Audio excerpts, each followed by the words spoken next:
Good afternoon. It's Wednesday, the 25th of November 2020, just after 1 o'clock. Welcome to UK Column News. Your host today, Mike Robinson, myself, Brian Gerrish.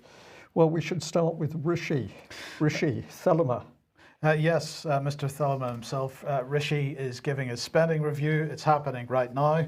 I haven't seen any of it because, of course, it just began at 1:45 as we were getting the final preparations for the programme done. But most of the coverage of it that I've seen in the press is a sobering read. The Office for Budget Responsibility basically saying that we're in real deep trouble. Let's have a look at the scale of the trouble that we're in. So, sorry to interject there, Mike. Net government borrowing, yes, 2020, 2021, well over £200 billion this year, significantly more than in 2008. So not looking very good. They're talking about freezing public sector pay, except for NHS frontline staff, of course. And they're talking about setting aside money, despite the fact they haven't got any. They're going to set some aside to tackle climate change. And regional inequalities, they're going to give bigger bungs to the regional governments. So what else can we say? I suppose we can't really say any more until later on this afternoon, whenever we see what he actually said. But I don't think it's going to be terribly good. It's not going to be good, Mike. Well, I think we should remind people, of course, the money is money created out of nothing and ultimately out of the control of the UK government. Absolutely. Now, disinformation. Well, a fantastic Twitter thread was sent to me from Laura Dodsworth. Probably not a UK column viewer, but nonetheless quite an interesting Twitter thread. And she said, on the 19th of November, there was a coordinated campaign of over 300 tweets comprised of accounts which took genuine and which looked genuine and some which seemed to be bots. Who initiated this campaign and who deployed these accounts to push for online censorship? So that was sent on Wednesday evening. And she put some graphics with that because she did a fantastic job and pulled together a graphic with all these tweets on them. And they all look pretty similar. So let's have a closer look. We find that they're in fact identical. So the tweets that she was talking about said more and more people are scared of getting vaccinated after reading anti-vax fake news online. We finally need a law to rein in the social media giants. At Boris Johnson, #online harms. And of course, this is something we've been talking about for a very long time. The online harms legislation is widely expected. Now, this was all taking place on November the 19th, as you can see. And she highlighted this, and she highlighted the fact that Damien Collins, just by coincidence, had been speaking in the House of Commons about online harms on that very day. So let's have a listen to what he had to say. Thank you, Mr. Speaker. I congratulate my honourable friend, right honourable friend, Member Kenilworth, on his excellent speech introducing this debate. I think we need to be really clear that the online harms white paper response from the government is urgently needed, as is the draft bill. We have been discussing this for several years now. When I was chair of the Digital Culture, Media and Sports Select Committee, we published a report in the summer of 2018 asking for intervention on online harms, calling for a regulatory system based on a duty of care placed on the social media companies to act against harmful content. There are difficult decisions to be made in assessing what harmful content is and assessing what needs to be done. But I don't believe those decisions should be made solely by the chief executives of the social media companies. There should be a legal framework that they have to work within, just as people in so many other industries do. It's not enough to have an online harms regulatory system based just on the terms and conditions of the companies themselves, where all Parliament can do, all a regulator can do, is observe whether those companies are administering their own policies. It must come with a regulatory body that has an auditing function, that can actually look at what's going on inside these companies, look at the decisions they make to try and remove and eliminate hate speech, harmful hate speech, medical conspiracy theories, and other more extreme forms of harmful and violent content. Companies like Facebook. So that's pretty much what he was saying on the very day that this Twitter campaign seems to have been run. And well, she went on to highlight Carl Hennigan here because he was tweeting this out. Here's what happened when I posted our latest Spectator article to Facebook. I'm aware this is happening to others. What has happened to academic freedom and freedom of speech, he asked. There's nothing in this article that is false. So this is the image that he posted with that. When he posted his article that was in The Spectator to Facebook, Facebook decided that that was false information, despite the fact that Carl Hennigan is one of the most renowned academics in this area, and the area of COVID and so on, and virology and so on. The headline of the Spectator article, if anybody wants to go and actually read it, was "Landmark Danish Study Shows Face Masks Have No Significant Effect, but Taken Down by Facebook." So Laura Dodsworth then, if we come back to her, tweeted this out at the end of her thread. "If we're talking about hashtag online harms, let's talk about coordinated social media propaganda campaigns. Who deployed this bot network and why? Is it an attempt to influence public opinion and therefore policy? Who is to be the arbiter of truth and censorship? We need answers." Well, look, I'm going to try and give some answers now. Let's see if we can answer those questions. It starts here with the Eastern Partnership. This is EU, of course, in September 2017, when a certain guy called Andy Price took part in this event, Democracy and Propaganda.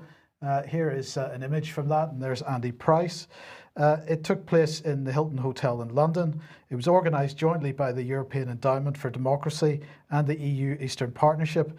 Now, the EU Eastern Partnership is in fact a Foreign and Commonwealth programme that, quote, works to counter and reduce the effects of destabilising disinformation. So Andy Price was there as a representative of the Foreign and Commonwealth Office's disinformation unit. It's Counter Disinformation and Media Development Programme, as it's formally known. And Andy Price popped up several more times over the next few months.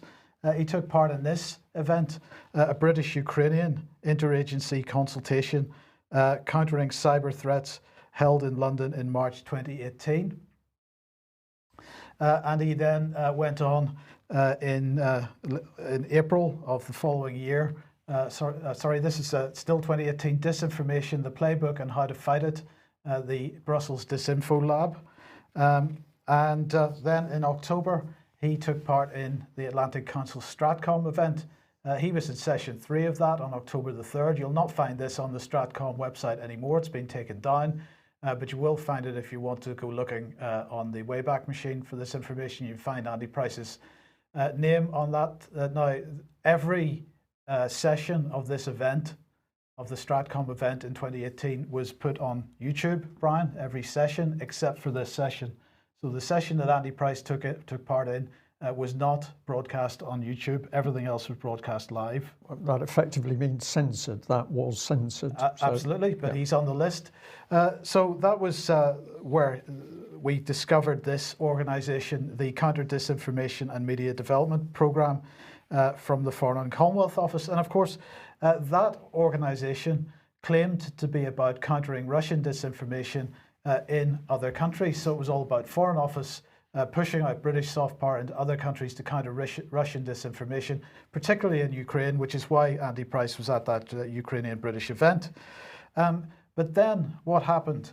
Along comes the Integrity Initiative run by Chris Donnelly.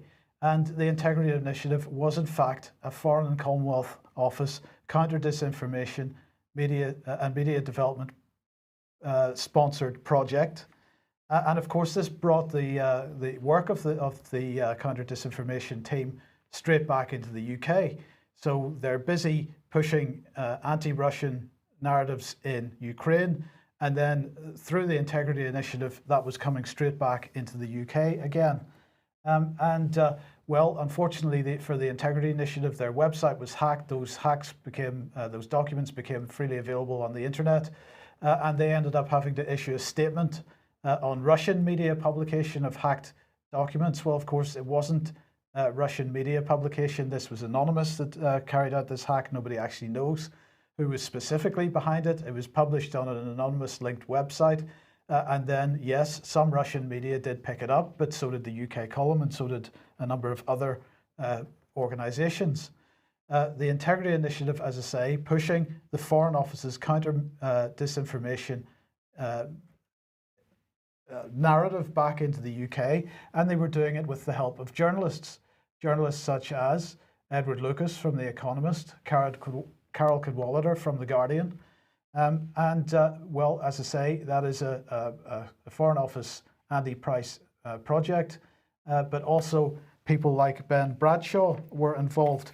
Now, Ben Bradshaw, along with Damien Collins, but Ben Bradshaw was also chair of the Digital Culture, Media and Sport Select Committee at one point, and he was pushing forward anti-Russian narratives at the time. And another person that was involved with this was Sir Andrew Wood, Foreign Office, and of course he was a former British ambassador to Russia, one of the founders of Orbis Business Intelligence, which of course is the organization that features Christopher Steele, who was the author of the Trump dodgy dossier. So that links this all right back into the whole Richard Dearlove cabal, of which Christopher Steele and Sir Andrew Wood were very much a part. But there's a key point here, and that was that, as I say, this Foreign Office funded project from a program in the Foreign Office, supposed to be working abroad, but they brought it back home, and that's a very important point. Now, then, following on from that, Theresa May obviously was Prime Minister at the time, speaking in January 2018. She made this comment that regulation will make the UK the best place to start and grow a digital business, but also the safest place to be online. So this was the first time that we started to hear the narrative about online harms. We've got to be very careful about that. But Theresa May's regime was also extremely concerned about the state of the mainstream press. And so not long after that then, in March, Matt Hancock went into the House of Commons and announced the Cairncross Review, which was all about supporting the mainstream press, because the mainstream press was losing its ability to control the narrative in the way that it perhaps had done before, social media becoming much more important. So Matt Hancock saying, we, the British government, will take action to tackle the challenges our media face today, not the challenges they faced a decade ago. He said Dame Frances Cairncross will bring her expertise in journalism and academia to tackle these issues with a view to examine the press and protect the future of what he described as high quality journalism. But he said, I tremble at the thought of a media regulated by the state in a time of malevolent forces in politics. Can I just interject there, Mike? I always found that a very, very interesting statement, because the malevolent forces were never really defined. That was something he said. Who were those malevolent forces, and are those malevolent forces still acting inside government? And in which case are they the ones driving policy at the moment? Well, that's a very good question. He went on to say, get this wrong and I fear for the future of our liberal democracy. Now, of course, what we have seen is that they have exactly got this wrong, because we now have a media which is absolutely reliant on government advertising money. And we've seen this particularly through the coronavirus so-called pandemic. The amount of central government money that's going into fund the mainstream press at the media is unbelievable. Now, Cairncross published a review, and some of those suggestions have been taken up, some of them haven't. But the online harms part of this hasn't made too much progress yet, but we'll explain why that is in a second. And then somewhat later, here we have the head of MI5, the Director General at the time, Andrew Parker, and he was talking about media manipulation, social media disinformation, distortion, with new and old forms of espionage, high levels of cyber attacks, military force and criminal thuggery, and what's meant these days by the label hybrid threats. And this was really the beginning of the narrative from the so-called deep state that we're in a hybrid war, that it's a perpetual war, that it's a non-binary, that's the idea of peace and war being binary states is old-fashioned, that we're on a spectrum now. So he was talking at this security conference, saying a great deal more needs to be done about this kind of thing. Then what comes along is the UK Council for Internet Safety. This was in October 2018. So the UK government announced the executive board for the new UK Council for Internet Safety. It includes, in fact, Apple, the BBC, ChildNet, the Children's Commissioner, the Commission for Countering Extremism, a campaign called End Violence Against Women Coalition, Facebook, GCHQ, Google, the Information Commissioner's Office, Independent Advisory Group on Hate Crime, Internet Matters, Internet Watch Foundation, internet service providers including BT, Sky, TalkTalk3, Virgin Media, Vodafone. It includes Microsoft, it includes the National Police Chiefs Council, the National Crime Agency, the Northern Ireland Executive, the NSPCC, Ofcom, Parent Zone, Scottish Government, Tech UK, Twitter, UK CIS Evidence Group Chair, and the Welsh Assembly. So this organisation was set up. They're still reporting. They've just published this report, Digital Resilience, a framework and policy paper. Go and have a read at that. And then in March 2020, we had this, the new Rapid Response Unit. That actually had been set up in April 2019, but had been given temporary funding. By 2020, it was given permanent funding, so this absolutely exists within the Cabinet Office. It is the Cabinet Office's fake news unit, and it's brought together what they describe as a team of analysts, data scientists, and media and digital experts. They work around the clock to monitor online breaking news stories and social media discussion. So this is all about intelligence gathering. And just that they're talking about reclaiming of fact-based public debate, Mike, but actually what they're doing is closing down public debate. They don't want any public debate. It's not that they're just saying we need to get the facts back into public debate. If you follow this whole monster through, they're saying we don't want to engage in any public debate. And that's because the public debate is very dangerous for these people because it exposes that they're lying. Well, that is certainly true, but Oliver Dowden's point of view is that defending the country from misinformation and digital interference is a top priority, and that has to be. But then, if you remember 3 or 4 months ago at one of the coronavirus live streams, General Sir Nick Carter was speaking, and let's just remind ourselves what he had to say. Been involved with the Cabinet Office Rapid Response Unit, with our 77 Brigade helping to quash rumours from misinformation, but also to counter disinformation. Between 3,000 and 4,000 of our people have been involved, with around 20,000 available the whole time at high readiness. So now we start to get an idea of the number of people involved in this. 3,000 to 4,000 in 77 Brigade active, 20,000, 20,000 including this man. If I can get him on screen, there he is, Lieutenant Colonel Tobias Elwood, who is one of the 20,000 on rapid readiness, perhaps, or maybe he's actually still active. I don't know, but he's certainly 77 Brigade. He's certainly a serving MP. Yeah, so he's 77 Brigade, but he's telling us what the policy should be on vaccinations. Yes. So there we have it. Now, what I'd like to do then is to just put this, give you a bit of a diagram to try to explain the scale of this. So if we have a look at the government censorship network here, we've got the National Security Council and the Cabinet Office at the top. And the National Security Council, of course, is looking after the main intelligence agencies, GCHQ, MI5, MI6, and the new Joint Biosecurity Centre.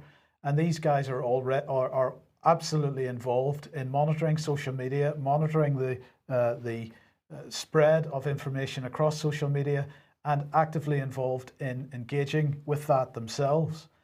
On the right-hand side, we've got the Cabinet Office, and under that lot, we've got the Cabinet Office's Rapid Response Unit, we've got the National Security Communications Team, we've got the 77th Brigade, we've got 13 Signals, and we've got the Department for Culture, Media and Sport, for Digital Culture, Media and Sport, Fake News Unit. Now that was set up earlier in 2020. It's a cross-government unit. It's additional to the Cabinet Office efforts through the Rapid Response Unit. It's tasked with working on behalf of government as a whole to counter the spread of disinformation, and its foremost priority is compiling a comprehensive picture of the scale and nature of both disinformation and misinformation related to COVID-19, so specifically about COVID-19 and the impact these so-called untruths are having. This is the government's words. Now, Dowden said that defending the country from misinformation is a top priority. As a part of our ongoing work to tackle these threats, we've brought together expert teams. This is fusion doctrine at work. They're bringing together all these people, but this is the kind of scale and the reach across government of the disinformation effort. And of course, I haven't included in that diagram the Foreign Office's counter-disinformation and media development team, because that began this whole process. Yeah, and if we stress for our audience today that all of those units, the Rapid Response Unit, the National Security Communications Team, 77 Brigades, 13th Signals, the DCMS, Fake News Unit, all under the control of the Cabinet Office, within this wider army of 14,000 people that insiders are now telling the UK column to watch out for. So this is a massive empire within government itself. The average MP has no idea that this machinery is in place. They have no idea what it's doing. They have no idea who's controlling it. And we can say to our audience with confidence, this is the very mechanism by which the propaganda is being put out. So it's a complete inverse. They say they're there protecting the public against false information, but actually this is the machinery by which truth is being stripped out of debate. So that's the picture. Let's look at a couple of faces that go with this picture then. So who's in charge of the National Security Council and therefore all the intelligence agencies? Well, it's David Frost, and he is the National Security Advisor, of course, also head of the Brexit negotiations at the moment. And then as for the other part, the Cabinet Office section, we've got Simon Case, who's the Cabinet Secretary and head of the Home Civil Service. So he is ultimately responsible for this lot. So that should answer the question, who's behind it? How many people are behind it? Well, the figure of 14,000 is tip of the iceberg, I would guess. Well, it is, because of course we've got the 20,000 that are in reserve for 77 Brigade.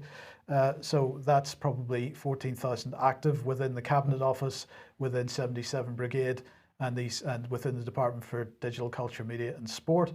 But I was sitting all smug this morning thinking to myself that I had a picture of what's going on, when suddenly another group, organization, department reared its ugly head, and it's called Hut 18. It's all about an information war, and the government press release says that this is an information warfare network. It's been launched yesterday in partnership with the Defence Academy of the United Kingdom, and they're saying that misinformation, fake news, or information warfare, the concept is not new, but technology and innovation have created an expressway for its disinformation. And so they've set up this new cross everything group. They're saying that information warfare, they define it as controlling one's own information space, protecting access to one's own information, while acquiring and using the opponent's information, destroying their information systems, and disrupting the information flow. Now, this is extremely important because I think it was Nick Carter recently. I need to confirm this. I couldn't find it just before we came on the news program this morning. But I think, Brian, it was Nick Carter a couple of weeks ago was saying that, you know, the perception within the Ministry of Defence and the military was that they would be deployed overseas and they would come home, and home would be safe, a safe place. But home is no longer a safe place. Where they're at home, they perceive themselves as being at war at home just as much as abroad. And of course, this is because they now are working in the world of perpetual hybrid warfare, where they see information war as being a very key part of what they're doing. Yeah, and the UK public is itself seen as a threat. So even though they're home in UK, they now look out the window and say, oh, well, of course, we're not entirely safe, because within the public, we now have terrorists, we now have extremists. So this is a created scenario of fear. Yes, indeed. And well, Hut 18, they're saying that information warfare touches so many aspects of our society, so they seek to bring together technical and non-technical practitioners. They are creating a community of interest, they say.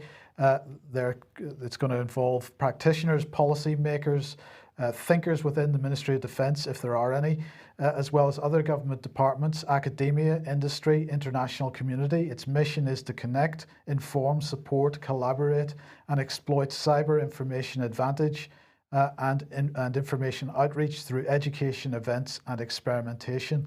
This is the wonderful Caroline Woodbridge Lewin, who's from the Information Warfare Group at the Defence Academy. She's saying big data, autonomy, machine learning, social sciences, social media and global connectivity all play an increasingly important role in our lives and if used against us form the basis of information warfare.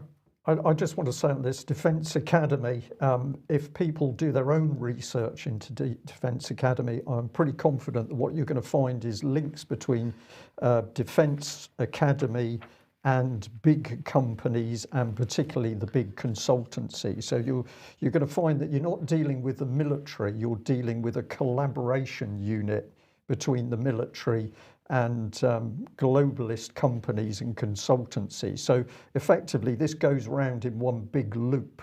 I know we've got some good research on this, so we'll dig it out. But if people think, oh, well, the Defence Academy is the British military, no. What you'll find is that this is I'm describing it as a soup. This is a mix where it's half military and half influence from the commercial sector. So they are, in fact, building on that architecture and pointing it in a particular direction, which is about this information war. Hut 18 strives to build the network and the relationships of those working in diverse fields to counter these disruptive techniques.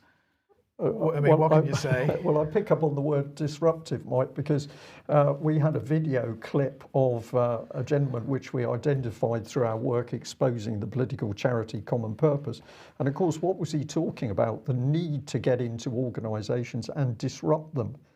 This is a policy. The NHS has been brought to its knees by disruptors working inside, but apparently we've now got these units protecting us for disruptors. Yeah, because some people are the wrong kind of disruptor, Brian. Well, I was going to say that the protest from Ms. Caroline Woodbridge Lewin is probably that they are doing the disrupting in the first place, but a bit more research needed on that. So look, I'm hoping that goes some way to answering the question of who is actually behind this and how many people are behind it. The question that is still to be answered is specifically where is the money coming from for this, at which particular budgets and so on, and who's behind that. But nonetheless, it should be pretty clear that the infrastructure behind trying to keep a handle on government narrative is massive, and it's something which needs much broader exposure. Indeed, so everybody who's researching that is a very powerful resource, as Mike's demonstrated today by showing the good work on the linking of those Twitter accounts. This is stuff that anybody can do from their own home. And if there's hundreds of thousands of people researching, the information comes to the surface pretty quickly. Okay, if you like what we do at the UK Column, then please head over to ukcolumn.org/community, and there are options to help us out there. And that would be very, very much appreciated. I'd just like to highlight an opinion piece that's gone up from Ian Davis yesterday on the website called Not Led by Science. He's really arguing against this idea of consensus science. He's saying the consensus science is basically science denial in his opinion. And it is a great article. Please share it as widely as you possibly can. And we just put up this graphic which was sent to me yesterday. I don't know who the artist is, so thank you very much for whoever came up with this image. But we're going to put it up at a time when clearly the UK government wants to shut down free speech. They certainly want to shut down anybody that dares any part of their political policy and agenda, whether it's to do with COVID or it's to do with the military or wars overseas. If you challenge the UK government, they want you silenced. And I thought this image, although it's got a big American component to it, effectively with the labels, but I think this is where we stand. And I'd also like to thank the person that sent us in this image. This email. They were commenting on the policing shown in Liverpool. It says, sinister, take a look at footage of the weekend violence protesters attacked by police in Liverpool. In particular, the man being manhandled on the ground by 2 police officers, shown in the Liverpool Echo. A so-called police officer appears from nowhere and starts punching the poor man in the head. Take a look at this thug's epaulets. There are no identifying numbers. His epaulet is orange, while the others appears to have normal black epaulets. This disgraceful thug doing the punching doesn't look or behave like any police officer I have ever worked with, nor is he identifiable as a police officer should be. It's a considerable time since I retired, thank God, but if I were in today, I would walk away. The nausea is too much. Things are very different now, but I wonder why this thug appears different. There was some other comment to that email, but of course, what we see is professional analysis by a former police officer who is clearly recognising that something is very, very wrong inside the police. And I'm going to say it's the duty of every one of us in this country to dig out what's happening to our police constables, and obviously to help the decent people still in the police to clean out the organisation. And you can see that video on Monday's programme, of course. Lots of people talking about, this is just a still from the video clip yesterday, lots of people talking about Charles Walker intervening when the police were trying to arrest a 78-year-old woman who was amongst a handful of people protesting outside Parliament yesterday. Charles Walker then went into the House of Commons and raised a point of order. So let's just have a listen to what he had to say. Now, when we watch this video clip, Charles Walker, of course, has been quite outspoken in the last few weeks, and he's been on this programme from the House of Commons a couple of weeks ago. Formerly chair of the 1922 committee, if I remember rightly. So he's been quite critical of Boris and lockdown and the suspension of rights and so on, particularly the suspension of right to protest. So what he says here is good in and of itself, but I was equally fascinated by the response from the Deputy Speaker. So just have a watch of this. Point of order to Charles Walker. Madam Deputy Speaker, I have just witnessed an elderly lady peacefully protesting with a handful of other people be arrested and carried spread eagle to a police van just outside the precinct of the House of Commons. This is a disgrace. This is un-British. It is unconstitutional. And this government, our Prime Minister, needs to end these injustices now. Madam Deputy Speaker, will you bring the Prime Minister and or the Home Secretary here today to sort this out? She was an old lady robbed of her dignity for having the courage to protest about having her fundamental rights and those of my constituents and others removed. Well, I thank the honourable gentleman for his point of order. I can see that this is obviously an extremely distressing situation. I shall, of course, ensure that the Speaker is aware of the honourable gentleman's comments, but I also know that we have ministers here who I'm sure will ensure that his comments are fed back and his very strong views on the incident that happened. Thank you. I shall suspend the sitting now for 3 minutes to allow for safe exit and entry of members of Parliament. So that response from the Deputy Speaker was pathetic. No emotion. Of course, she feels that she can't show any emotion, because if she showed emotion, she would become a woman, she'd become a human being again. So by this quiet, reserved delivery, she actually suppresses humanity. She doesn't comment on the fact that a 78-year-old lady has been thrown into the back of a police van.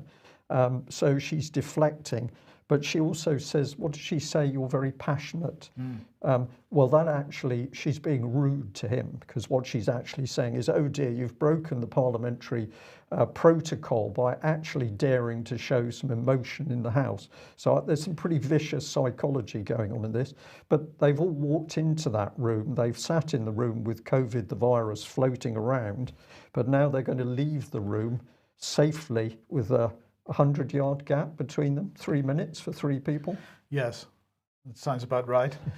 Well, of course, where is the violence actually sitting? It's not with the individuals protesting, it seems. But the government, nonetheless, is very concerned about the potential for political violence, because they have decided to appoint Lord Walney as independent advisor on political violence and disruption. So he's currently serving as the UK Special Envoy for Countering Violent Extremism at the Home Office. But he's going to be independent in this role, so I'm not quite sure how that works. But anyway, that's a typical description of independence as far as I can see. And they said that the coronavirus epidemic has coincided with an increase in activity and prominence amongst far right, far left and other political groups. And so he is going to examine the points at which the activities of such groups can cross into criminality and disruption to people's lives, and draw lessons for the UK from action taken by international partners. The independent review of PREVENT will continue to provide the required scrutiny of the UK's approach to countering violent extremism through supporting those vulnerable and to being drawn into terrorism, vulnerable being drawn into terrorism, and will provide vital recommendations for how it may be improved.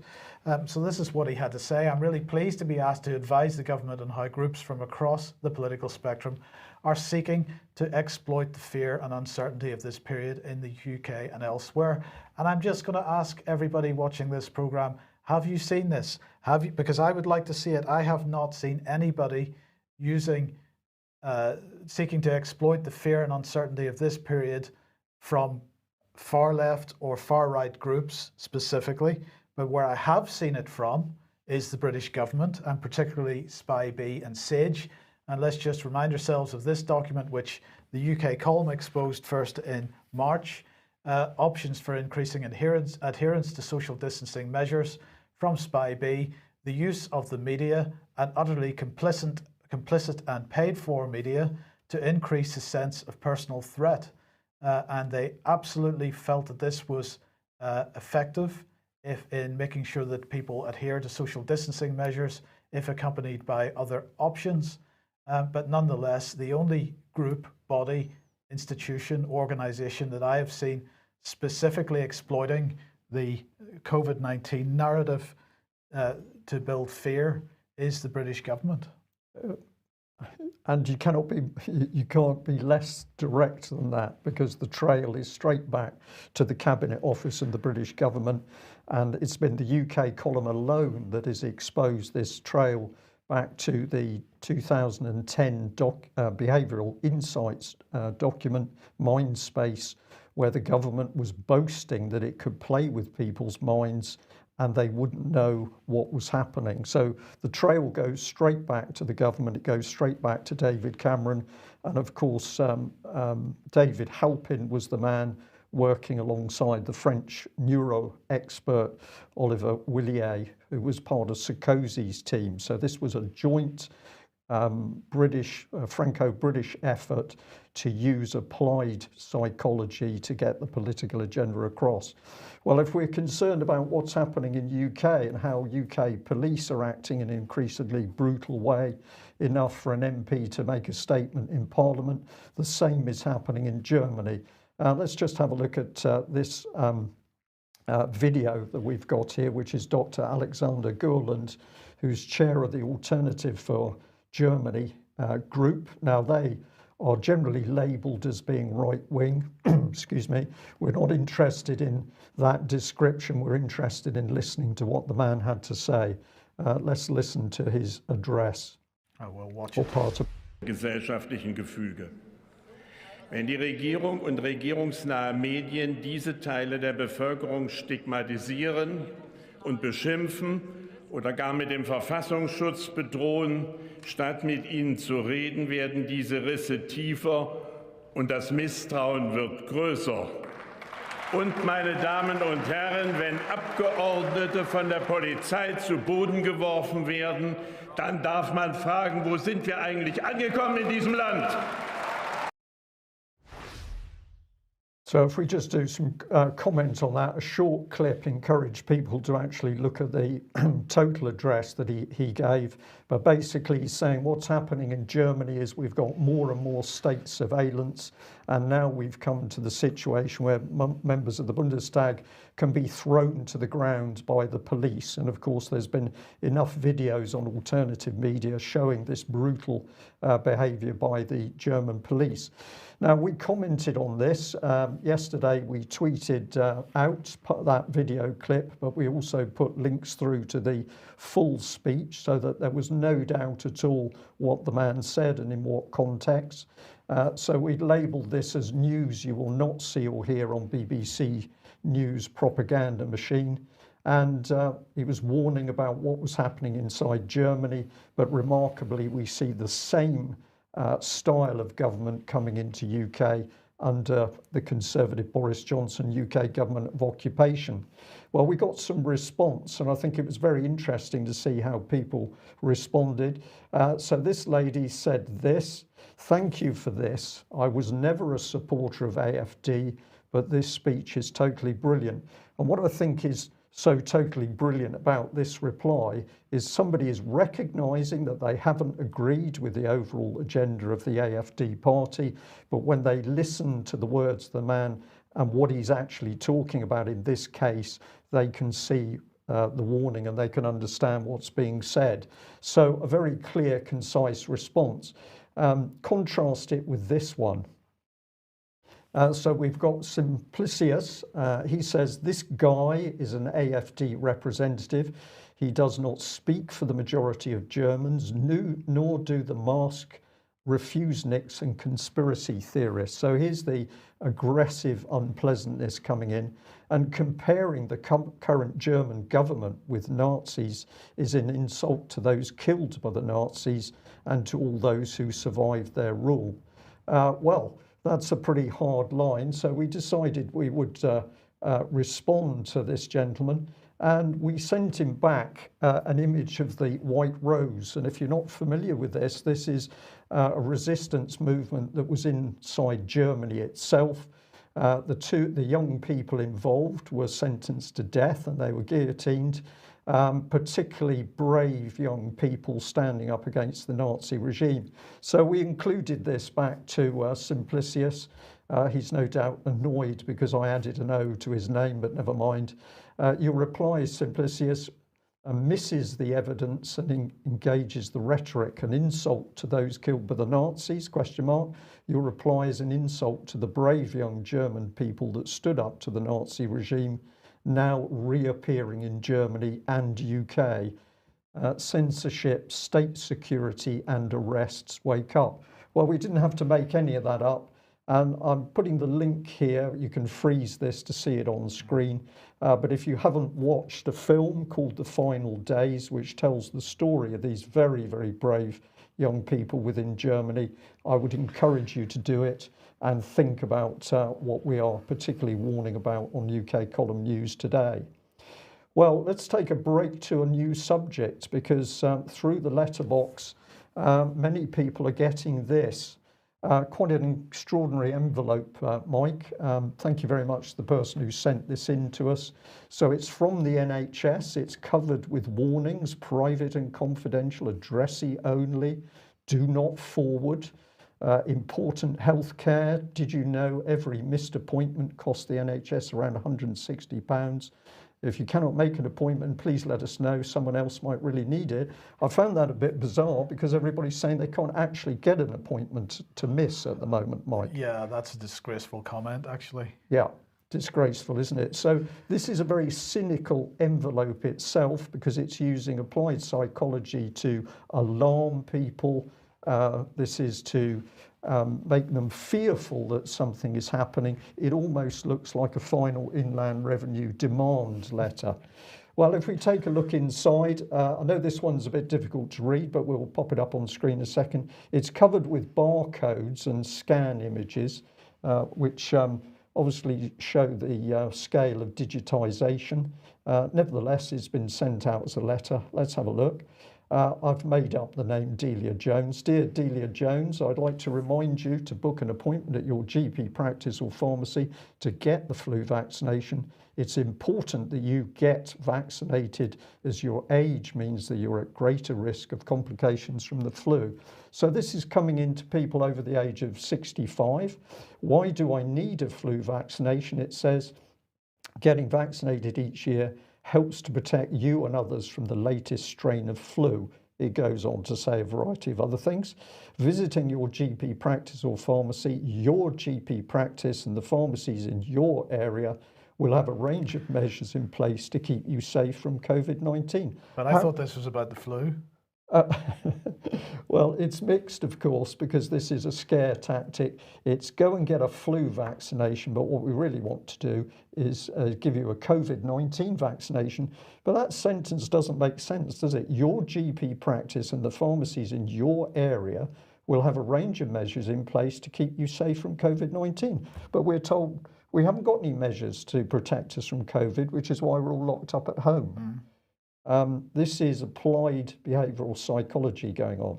Flu vaccine availability. This year, early demand for flu vaccine has been higher than usual. Some people have not been able to get vaccinated straight away. So that is nudge unit language because, of course, suggesting that there's been early demand suggests that lots of other people have been very keen to get hold of it, and really you should be very keen to get hold of it as well. Because so all get those there other in the people, clue. It's like yes. toilet rolls, Mike. This is like toilet rolls. Yes. The toilet rolls are running short. You should get into the supermarket to get your toilet rolls. But we're going to give you a vaccination. Now, let's look at the end of the letter. This is it. It says this: what do I need to do now? Please make an appointment with your GP practice or pharmacy to get vaccinated and take this letter with you to your appointment as it may be needed. Well, they'll have to scan all those barcodes, Brian. The flu vaccination will help to protect you from catching and spreading the flu virus before the peak of this year's flu season. If you already have an appointment booked or have had your flu vaccination this year, you don't need to do anything. So this is twisting, isn't it? 1 minute it's flu, but actually this is targeting COVID-19 and the new vaccines coming up. But this is what fascinated me. It actually had a signature on it. This is extremely rare now in UK government documents. So this is signed by a lady called Dr. Nikita Kanani. I noticed that she doesn't make any mention of the risks or adverse side effects of vaccination, and that's contrary to the NHS's own informed consent policy. The NHS should tell you the risks of all medication as well as the advantages, but you notice that in this letter she doesn't tell you anything about the risks at all. But this lady has signed it, and I believe that that makes her personally responsible if somebody takes this letter, has a vaccine and then suffers as a result. She's put her name on it. Do you think that's a reasonable statement? Could be. Could be. So what do we know about Nikki Kanani, and should we trust her? Well, I'll leave the audience to decide, but here she is on the NHS. She's a GP, South East London, Medical Director of Primary Care for NHS England and NHS Improvement, and prior to joining NHS England, she was Chief Clinical Officer of NHS Bexley Clinical Commissioning Group. Now, I don't know how old this lady is. I've seen something saying that she's about 40. If we take out the length of time she trained medically and got extra qualifications and then got involved with this, I don't know what her experience in the medical field is, but I don't think it takes her into extreme scientific level. I'll just let people think about that. What does she say? Well, she's held a range of positions within healthcare to support the development of innovative models of care, highly engaged clinical, patient and public leadership, and is passionate about supporting primary care, improving service provision and population well-being. Does that make you feel more comfortable? Well, the other thing she gets into in a very big way is supporting issues with black and minority ethnic groups. And it's amazing that she's got any time for a primary job, because if you have a look at the amount of time she's putting into this, it's very big indeed. And I'll come back onto this subject towards the end of the news. But Twitter account, in order to convince the masses that what we say is right. Now, those are my paraphrased words, but we'll show you a Twitter account in a moment. So here she is, and this is the NHS site, and you'll notice that what is most important for the NHS at the moment is the fact that we're dealing with the black and minority ethnic issues, and there's no mention at all of some 40,000 elderly people who've died because of the healthcare failure in lockdown. So this is a measure of relative priorities, not only of this lady herself, but also the NHS. And then if we go to her Twitter account, we can see that within it, we're back into this political, I'm going to call it politically correct information, over and above actually making sure that everybody in this country is safe and getting a proper health care.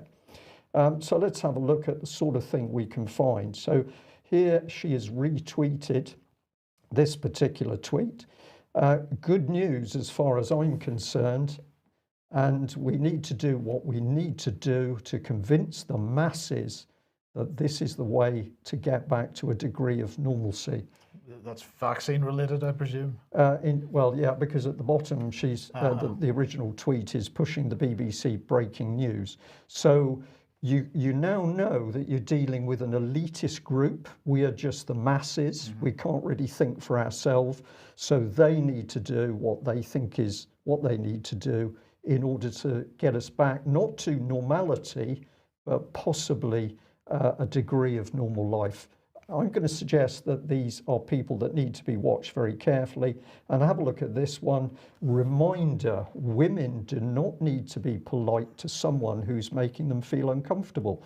So if we pointed out to Dr. Nikki Kanani that policy to do with vaccines and the treatment of elderly people in the NHS was wrong, and that made her feel uncomfortable, she would apparently be able to be rude to us. So we'll just give you a couple more because this is more of her initiative. Webinars, hundreds of GPs being pulled into these dialogues over the internet in order to discuss, amongst other things, the vaccination and the COVID-19 vaccination thing. None of this debated at all. This also all being put on in the background through collusion between this lady and her staff and the GPs. I think this needs watching. It needs people to dig into it further. But of course, it's not as simple as just the NHS, because we quickly find that not only is she in that key position in the NHS, she's also here on the General Advisory Council of the King's Fund. And if you don't know who they are, we can relax, of course, Mike, because it's an independent charitable organisation. Good. That's always good, with a vision that the best possible health and care is available to everybody. That's pretty realistic in the current climate. We can't deal with GP surgeries, but relax, this independent charity is going to help us all. And it says clearly that they're not aligned with any political, professional, or any other interests. Well, that's interesting. So here they are. This is how much work they're doing. So they've put out 30 publications. They got 92 blogs. This is an influencing organisation, and their job is to spin health policy in the direction that they think it should be going. But if we come over to this lot, we've got internet activity there and Twitter activity. So this is clearly an influencing organisation. I could say putting out propaganda, but that might be a bit hard. But have a look at bottom right, 22 corporate partners and supporters, but it's independent. So we had to make a video to show this. Let's have a little look at the King's Fund. Hopefully this will run. And we're scrolling through corporate partners, IBM, Pfizer, Roche. On we go to AbbVie, AstraZeneca, Boehringer Ingelheim, BD, Boots, Edwards, Intuitive, Janssen, Novartis, Novo Nordisk, Nuance, RSM, TPP, UBC. Do you get an idea that this is an independent organisation? Yeah, it's this modern definition of independence, which means the opposite to what everybody assumes it means. Exact opposite. So we did have a little look at people. Here's Richard Murray, the chief executive. He was appointed chief executive in 2019 after 5 years as the director of policy. And before joining the fund, he was chief analyst at NHS England, and previously held a number of roles at the Department of Health, including the director of strategy Director of Financial Planning and Chief Economist. This is revolving door stuff, Yes. Mike. Richard initially trained as an economist and spent 5 years in academia before joining the Department of Health as an economic advisor. Following this, he spent 4 years as a healthcare specialist at McKinsey & Co. before returning to the Department of Health. So this is a money economist consultancy, McKinsey & Co. This is what's the word? This is directing healthcare policy in UK. This is from a financial point of view. From a financial point of view, yeah. And we can see this pretty easily by going into their accounts, but we're going to encourage audience to do that. So you should read the message from the chief executive because he's going to help us. He's going to help people make sense of the complexity of health and care. The masses are just too ignorant to really understand healthcare. So this independent organisation is going to help us do that. And I just thought it was interesting that although they're spending a few million a year, they've got 116 odd million tied up in their investment portfolio, which seems to me to be quite a lot of money. In fact, the total is 132 million. Contributions were made to the King's Fund Staff Pension and Life Assurance Plan, which is a defined benefit scheme for 5 higher paid employees, and to the NHS pension scheme, which is also a defined benefit scheme for 6 higher paid employees. I wasn't quite sure how this worked.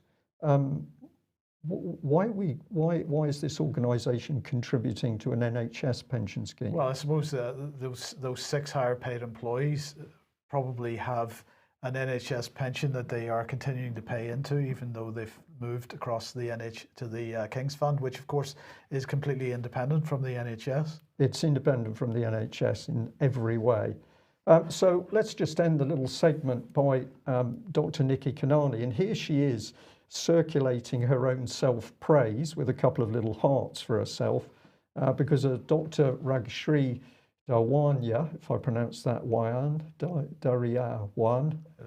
I apologise, the gentleman. You should as well. But I should, yeah. Huge thanks to Nikki F., whose flu vaccine reminder letter, the very letter we've been looking at, has persuaded my dad to have the jab for the first time. 4 doctors in his immediate family have so far failed. So this shows the power of what this woman is doing. And of course, Twitter is being used alongside the NHS. Well, with a few minutes to end, let's just bring up the hot topic. And I'm going to give an enormous thank you to a gentleman who travelled a long distance to see me yesterday to make me aware of intersectionality. And if you've never heard of that before, I'm going to say to you, please research it, because this is starting to take the lid off how we have organisations like the NHS controlled from the inside, who controls them, and how these individuals have such a protected status. But if you never come across the term, well, this is just the wiki analysis of it. Intersectionality is a theoretical framework for understanding how aspects of a person's social and political identities combine to create different modes of discrimination and privilege. Examples of these are gender, caste, sex, race, class, sexuality, religion, disability, physical appearance, and height. And I've added there in the margin that if it sounds innocent, it's actually deadly, but it's going to take a lot of work by the UK column to bring this across to the audience. But this is an example of it at work. So this is an article from The Guardian. I think it's from The Guardian. And we've got Neil Basu, the Met Assistant Commissioner. The headline of the article written by him is "Police must view legitimate anger with care. We need to listen to our communities." And then the sub-headline is "Let's stand up to racist inequality and injustice." But of course, what is he actually doing? He's supporting Black Lives Matter, which are people who are threatening people on the streets and committing acts of vandalism. But in his mind, that doesn't matter because he's now caught up in intersectionality. And so he ends the second paragraph there by saying, "Taking a knee was and is a powerful symbol of challenge and hope, And I was moved to see some of our officers do so. But personally, I see this as a time to stand up to racism, to inequality and injustice. So he's happy that the police are supporting Black Lives Matter as an aggressive, violent, I would say, but certainly out on the streets threatening. But he's saying we're going to stand up against injustice. So this man's mind is clearly in an interesting space, intersectionality. This is another example that was given to me. And here we're showing a bizarre contrast with two articles that appeared in the New York Times. So on the left, we've got replacement theory, a racist, sexist doctrine spreading in far-right circles. And then by the same author, we've got opinion, we can replace them, after she'd looked into white nationalism. So what the person who gave this to me is showing is that in the minds of the people, they've lost track of right and wrong, of fact and non-fact. It's become a mush of theory. And of course, the potential for this is people are not thinking properly.